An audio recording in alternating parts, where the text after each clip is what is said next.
പ്രധാനമായും ഇപ്പോൾ ബി.ജെ.പി അലട്ടുന്ന വിഷയം ഒരു മുഖം കെജ്രിവാളിനെതിരെ ഇല്ല എന്നതാണ്. സംസ്ഥാനത്ത് ഒരു നേതാവില്ല എന്നത് ബി.ജെ.പിയെ കാര്യമായി ബാധിക്കാനുള്ള ഒരു സാഹചര്യം കാണുന്നുണ്ട്.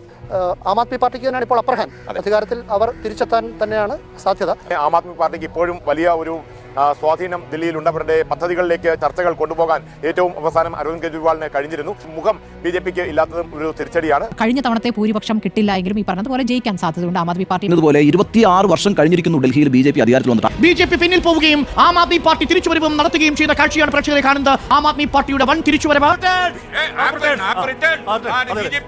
32 നിന്ന് 36 ആപ്പ് അവർ ലീഡ് ചെയ്യുന്നുവെങ്കിൽ something is happening in Delhi.